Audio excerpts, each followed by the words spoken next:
are our mistakes, we can never make it true. Our future slips right through. What did I do? I must have been so careless, progress too soon. But you got me so breathless, can we work it out this time? Oh, you got my... Guardate che bontà! Buongiorno! Buongiorno! Buongiorno amici! È bello caldo, profumato. Mamma mia! Ma che fai? Una zannatina non gliela dai? Eh sì, ma è buonissimo!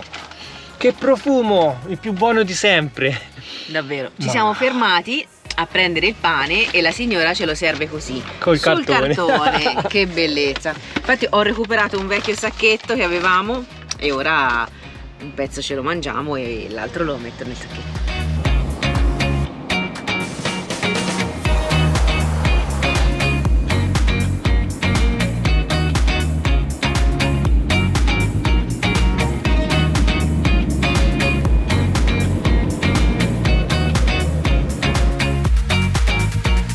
It's coming back again. I see it clearly now. Your sweet, sweet talking won't make me fall this time, 'cause I have drawn a map of my escape. Don't you even try, 'cause it's too late. I'm someone else, although I look the same way. Teardrops that fell, but it's just another delay. I'm over us, I'm over you. Forget about another deja vu.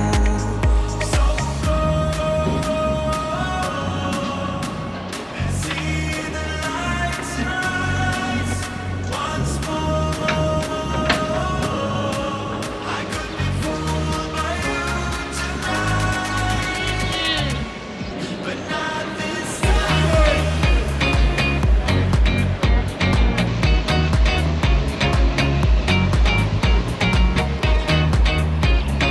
E quindi Ari, buongiorno, anche se dovremmo dire quasi buonasera. Sì, visto poi il cielo tutto grigio, anche buonanotte. Buonanotte. Ciao amici tichettiani, abbiamo cambiato location, purtroppo non siamo più in natura, in quel bel verde, mucche, cavalli liberi, ma siamo venuti a vedere una città.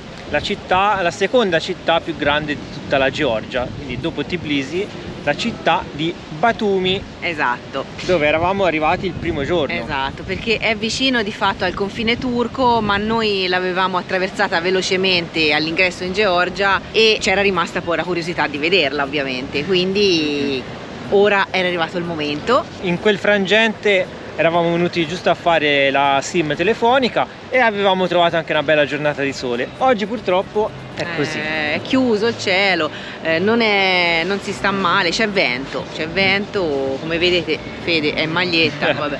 Io ho più che altro questa giacca che mi copre il vento perché è quello che dà fastidio, ma la temperatura non sarebbe male. Siamo sui 20 gradi, si sta bene. Un po' meno. Ora forse sarà sceso a 18. Ovviamente Batumi non ve l'abbiamo detto, ma viene chiamata la perla del Mar Nero, quindi viene da sé che è affacciata sul Mar Nero, quindi siamo a livello zero. E quindi rivediamo il mare.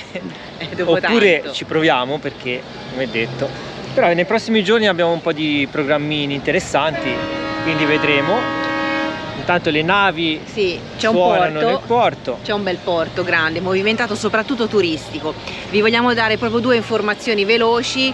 È una città molto molto turistica, questo l'avrete capito, complice anche il porto, quindi tanti yacht, tanti battelli, ma comunque ci gira anche del bel denaro. Quattrino. Abbiamo capito, perché comunque ci sono hotel lussuosissimi, ci sono questi grattacieli ultra moderni, tutti vetrati, che creano una bella skyline, e non da ultimo tantissimi casinò dove le persone, soprattutto gli stranieri, vengono a giocare. E a spendere i soldi che girano nella città. Infatti proprio per questo questa città è soprannominata come? La Las Vegas del Mar Nero. Qui sul lungomare e davanti al porto c'è una statua molto particolare. Viene definito il commovente monumento dell'amore. si chiama Ali e Nino. È una statua in acciaio alta circa 8 metri. È stata creata nel 2010 da due scultori georgiani. Racconta questa statua la storia di due soggetti, un uomo e una donna, che si cercano, diciamo, che si avvicinano. Sono praticamente due amanti e la loro storia viene narrata nella novella di Kurban Said.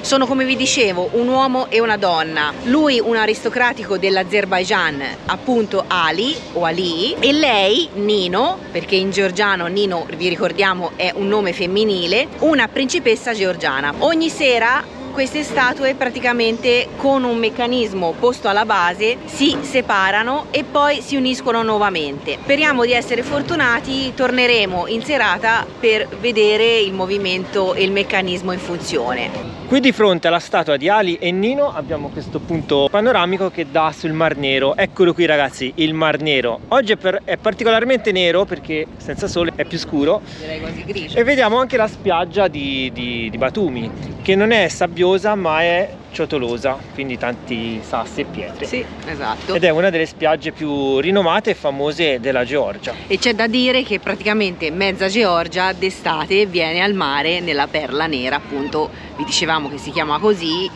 di Batumi. È rinomatissima, oltre che una meta un po' chic anche.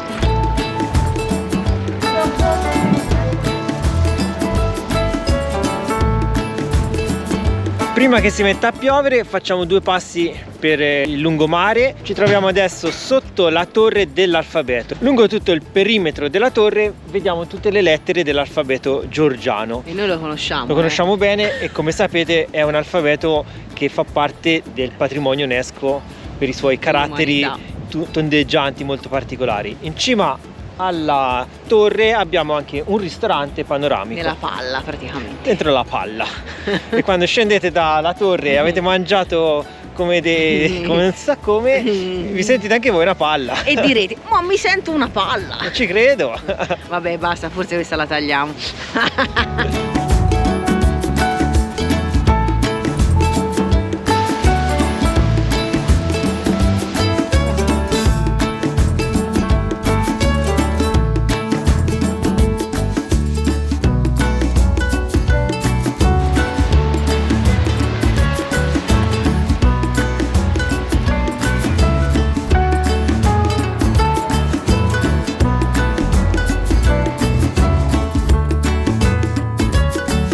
Continua la nostra passeggiata per il centro di Batumi. Siamo ora davanti al teatro estivo del 1949. Tra l'altro tutto in legno, lavorato, molto molto bello e sembra restaurato di fresco.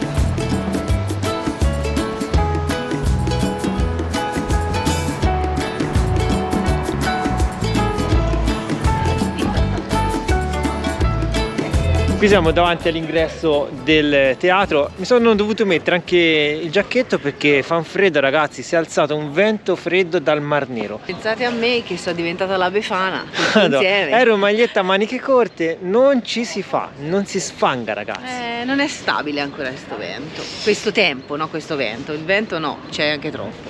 E qui sul pavimento troviamo anche delle stelle di Hollywood o di Hollywood locale. Bollywood. Solo che i nomi sono scritti tutti in georgiano. Vedete? Sono indecifrabili.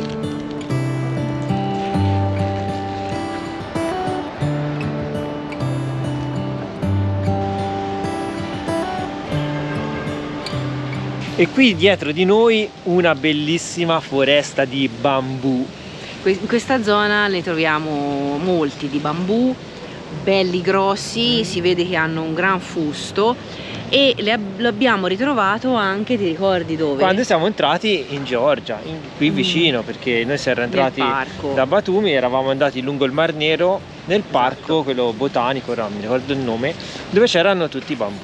Esatto, siccome il bambù ovviamente vuole molta umidità e molta acqua, questa è una zona piuttosto piovosa, abbiamo letto. Noi diciamo che nel nostro complesso siamo stati fortunati.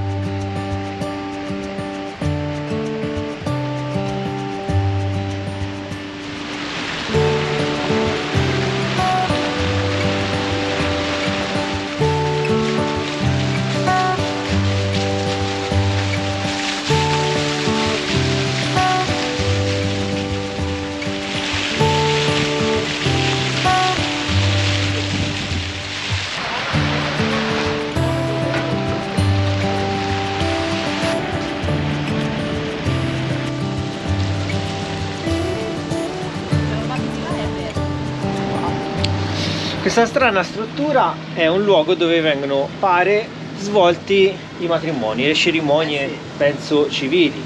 È tutto arredato di bianco, con sedie bianche, gran fiori chiari, e si vede qualcosa qui dall'esterno, dalla vetrata. Sì, sembra una sala cerimoniale per sposarsi. Non è che sia un granché questa struttura, però... No, infatti no, però... Però lo scenario circostante magari poi si presta per fare una bella passeggiata fino alle statue dell'amore.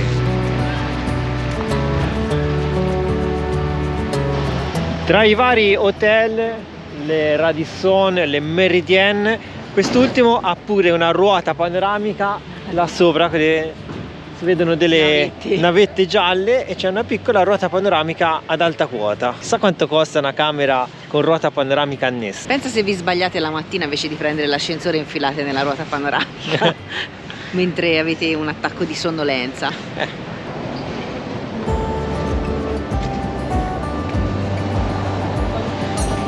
Qui abbiamo una povera Porsche che, come la maggior parte delle auto georgiane, sono senza paraurti, ma questa ha sofferto un po' di più,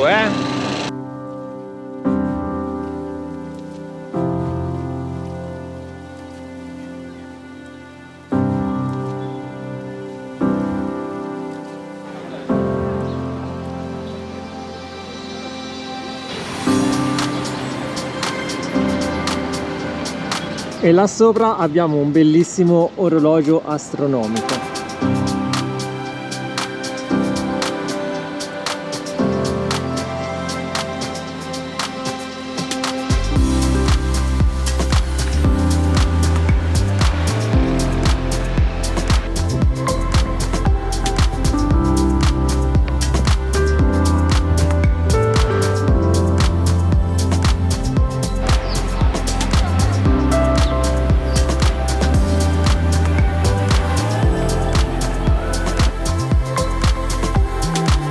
Siamo giunti adesso in Piazza Europa, ci sono degli edifici veramente splendidi e anche casinò da tutte le parti. Lì abbiamo il Princess Casino, perché ovviamente, come già detto, questa città pullula di casinò.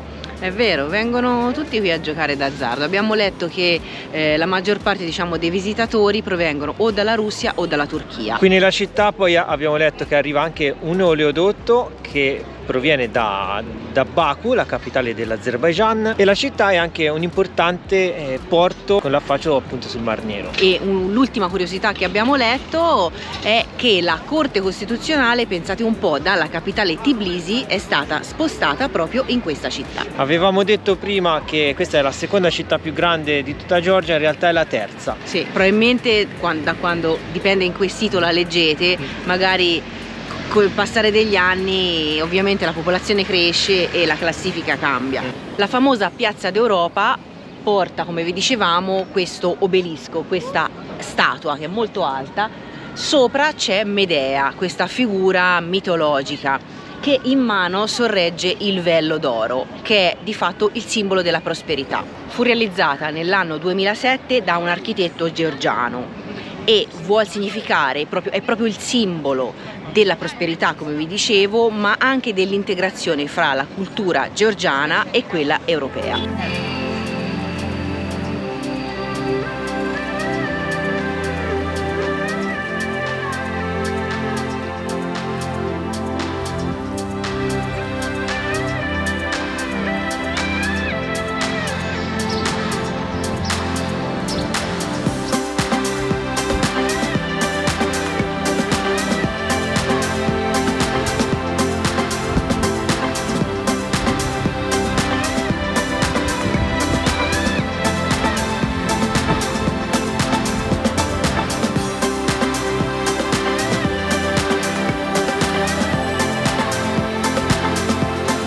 Allora, abbiamo fatto più di 6 km di passeggiata e sono praticamente le 7 ora e siamo le 19 e siamo tornati dai nostri due amici.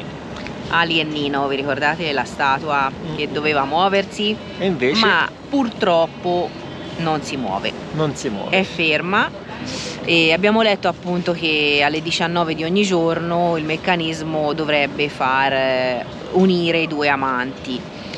Già ci suonava strano che fossero già uniti quando li abbiamo trovati oggi nel pomeriggio, quindi siamo ritornati qui dopo la passeggiata e niente da fare. Sono rimasti uniti, la cosa positiva è che sono rimasti uniti, quindi probabilmente il meccanismo non funziona, o questa è la spiegazione che ci siamo data noi, magari lo mettono in funzione solo nei periodi estivi, non lo so. Fatto sta che non c'è nessun cartello, però vabbè, la statua è bella anche così e insomma ci spiace un po' non aver assistito allo spettacolo della loro congiunzione, esatto, della loro unione. Abbiamo trovato un frammento di video sul canale YouTube, ve lo mettiamo così da farvi capire un attimo come funziona il meccanismo della statua. È molto bello quando lo illuminano le due statue di due colori diversi. Durante tutto il giorno loro sono lontane, ma alle 19 si avvicinano e tutti i visitatori, i turisti, anche i locali, si fermano qui ad ammirare questo spettacolo. Ci siamo rimasti un po' delusi sinceramente, anche io, forse più io, sì, non lo so. Ci consoleremo con una buona cenetta.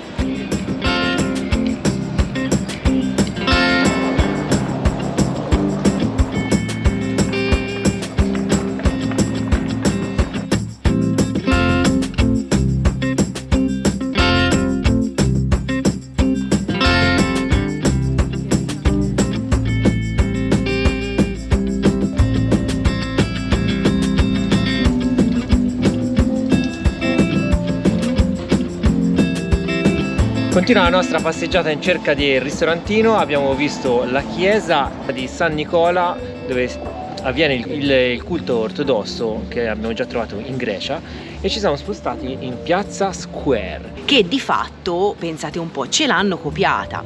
È una piazza recente del 2009. Gli architetti qui della Georgia si sono ispirati allo stile veneziano e per quello vi dicevo che ce l'hanno copiata.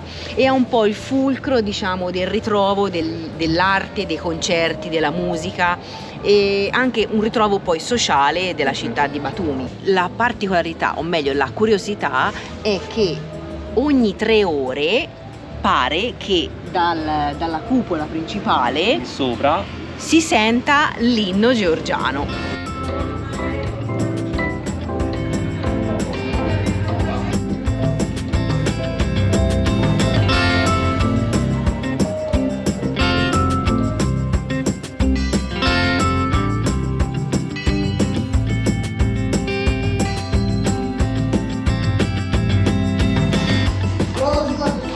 Che abbiamo qua?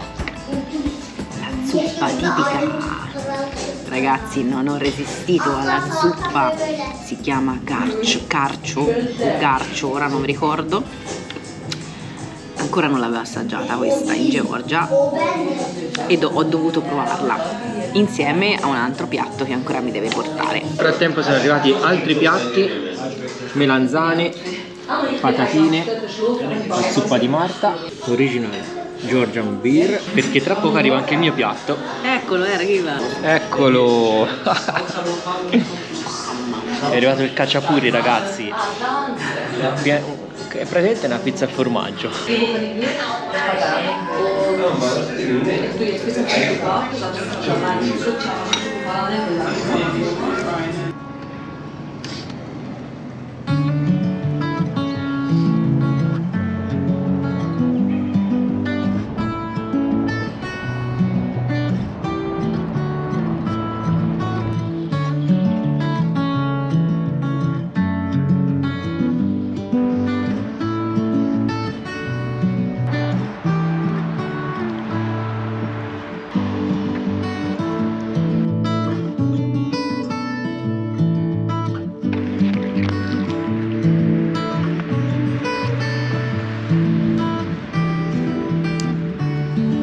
Ed eccoci di nuovo in questo bellissimo prato sul Mar Nero, luogo che avevamo già visitato quando siamo entrati in Georgia per la prima volta. Abbiamo lasciato quindi definitivamente Batumi e siamo tornati in questo meraviglioso luogo. Il sole finalmente oggi splende nel cielo e abbiamo già preparato il nostro bel braciere, perché oggi ci facciamo una bella brace con pollo, un po' di verdure grigliate. Abbiamo già i nostri pelosi che hanno mangiato e quindi, Ciao giovani!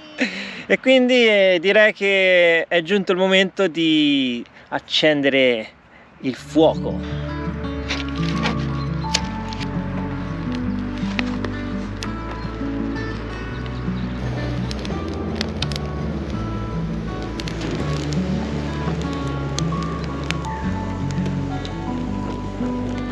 Ecco qua il nostro bel polletto.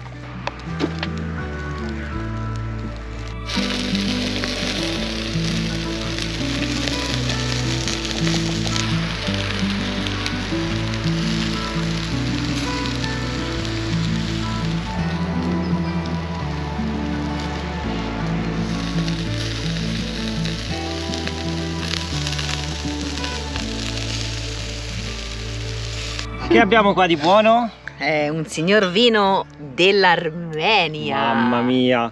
Di buono non lo sappiamo. Sappiamo per certo che è un vino dell'Armenia, un rosso, e lo accompagneremo al nostro polletto. Eccolo qua il pollo, ragazzi. Abbiamo anche il pane. Questo è della Georgia? Sì, Pane della preso Georgia. ieri. Vino dell'Armenia, pollo georgiano E noi italiani. e noi italiani. C'è il flair del sole. Buon appetito, Buon ragazzi. appetito.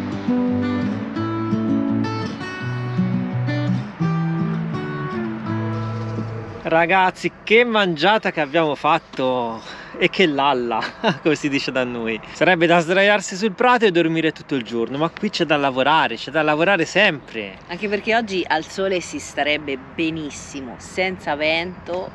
Sono in maglietta io, ragazzi. Stasera ci vogliamo fare anche una bella doccia, però abbiamo sempre questo fantomatico problema del boiler.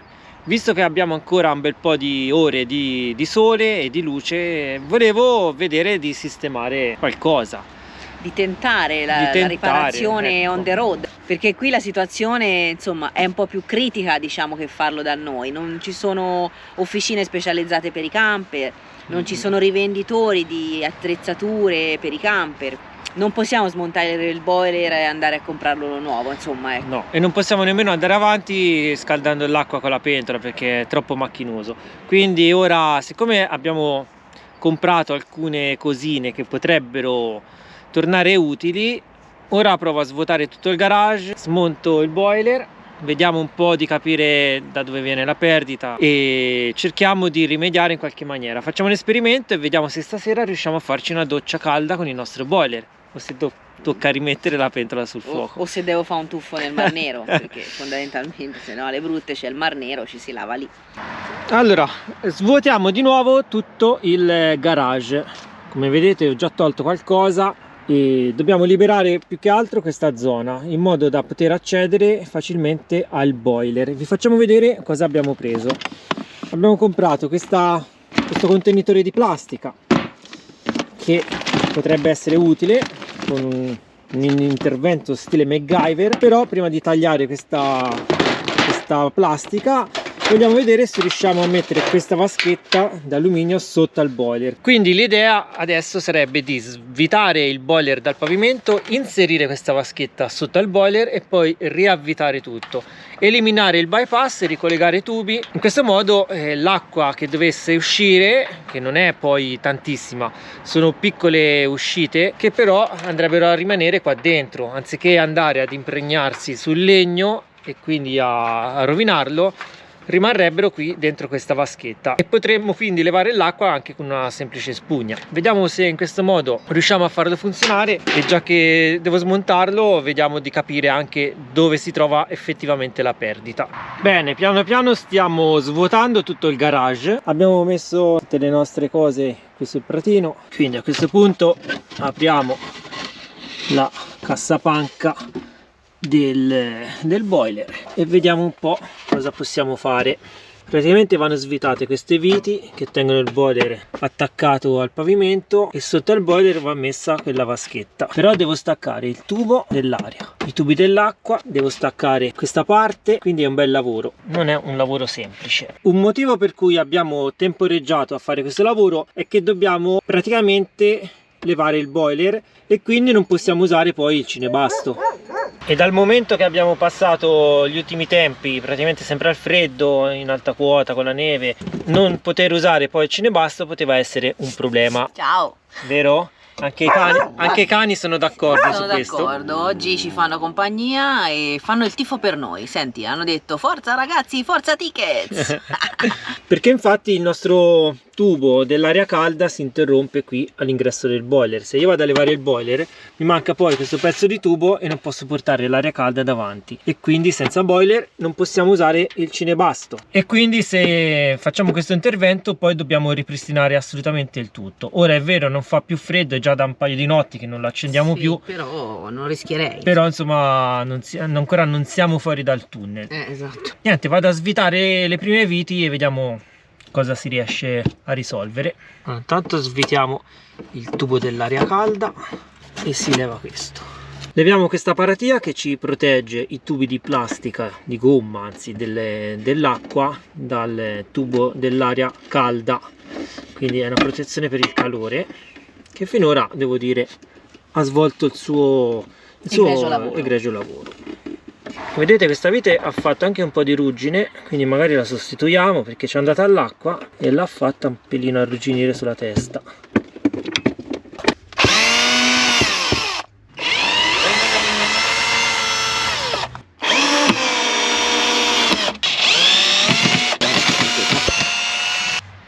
Allora, questo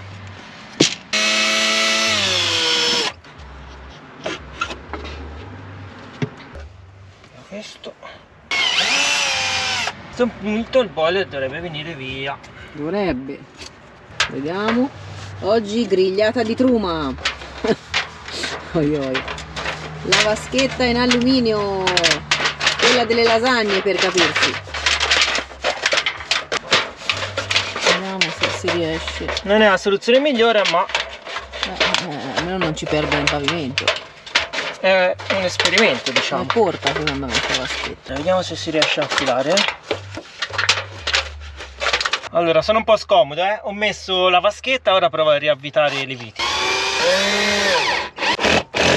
Ovviamente l'acqua non veniva fuori copiosamente, quindi la vaschetta salva quelle gocce, diciamo, no? È una cosa temporanea fino a quando non troveremo un boiler sostitutivo. Ora noi non possiamo permetterci di aprirlo, perché se lo vado ad aprire dopo non c'ho i pezzi di ricambio, non posso, se faccio un danno maggiore dopo non possiamo usare nemmeno più il cinebasto, quindi, perché non abbiamo nemmeno il tubo che mi arriva da qui alla bocchetta. Sì, però volevo dire che la perdita non era consistente da allagare completamente il garage, quindi la vaschetta serve a contenere qualche piccola perdita che faceva. Capiamo anche noi che è una situazione così posticcia, però questo c'è, insomma.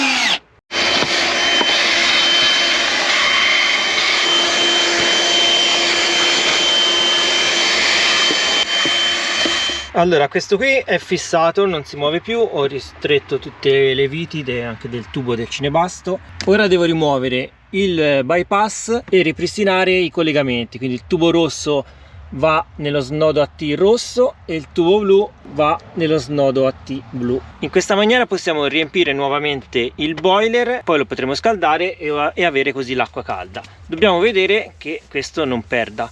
Ora, se perde poche gocce poco importa, perché comunque l'acqua rimane nella vaschetta e non ci va a bagnare il legno. Se dovesse invece uscire l'acqua in maniera troppo copiosa, dovremmo ripristinare la situazione come è ora e fare a meno definitivamente del boiler fino a che non ne troviamo uno da sostituire. Rimuoviamo le clip di sicurezza, andiamo a scollegare i tubi dal rubinetto. Vedete, con questo meccanismo è molto semplice. Là.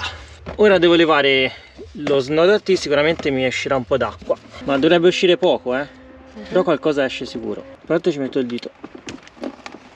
Dai. Vedi, comunque non abbiamo pressione, quindi esce poca acqua. Andiamo a rimuovere questo.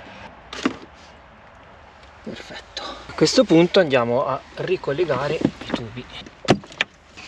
Andato. Rimettiamo le clip. A questo punto abbiamo ripristinato l'impianto come era in origine, andiamo ad attaccare la pompa e riempiamo il boiler e vediamo se c'è qualche perdita. Allora attacca un po' la pompa. Ho sentito l'acqua che sta andando nel boiler. Qui l'acqua sembra non uscire, sembra tutto a posto. Anche la pompa, come vedete, ha una vaschetta che so che è brutta ma è molto efficace. Ora si è fermata e quindi il boiler dovrebbe essersi riempito. Allora mi dovresti provare ad aprire l'acqua calda, che ovviamente viene fredda, nel lavandino, sì, tutto dal lato a sinistra. Vai. Però ci saranno delle bolle d'aria.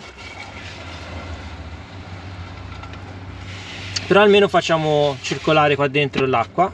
Come viene? Prova a chiudere. C'è ancora un po' d'aria. Benissimo, abbiamo fatto uscire tutta l'aria dal boiler. Ora arriva l'acqua dal tubo caldo regolarmente al rubinetto, però ovviamente è fredda. Abbiamo attaccato la serpentina elettrica, così andiamo a scaldare il boiler e vediamo un po' che cosa succede. Qui intanto andiamo a verificare se ci sono perdite. Il problema è che io già lo sento umido qui e si va benino. Lo sento umido qua sopra, quindi devo capire se esce l'acqua da qua sopra, addirittura da qui sopra. Qui delle goccioline le fa, potrebbe essere il tubo sopra. Qui sotto come siamo messi? Io sento già tutta la parete bagnata, quindi vuol dire che qualche perdita c'è effettivamente. Bisogna un po' capire l'entità di questa perdita. Però l'acqua esce tutta da qui, guarda, tutta da qui. Qui è già tutto bagnato, quindi il problema è questo.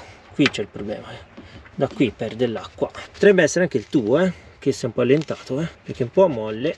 Diamo una stretta alla vite e vediamo un po' cosa succede. Qui vedete la carta è bagnata, ho già dato un'asciugata. Il problema poi bisogna vedere quando si attacca il cinebasto, se con il calore si espande il boiler e si amplifica la perdita.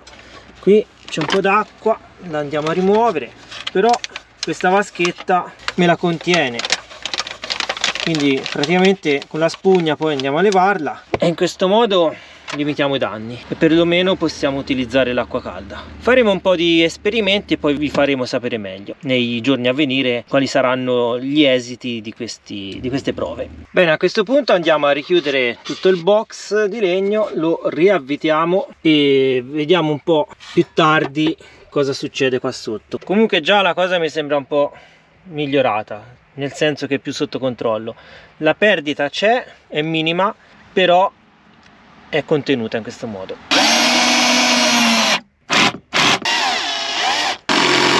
Allora è passata una mezz'oretta, il boiler nel frattempo si è scaldato, lo sentiamo bello tiepido perché comunque è rivestito.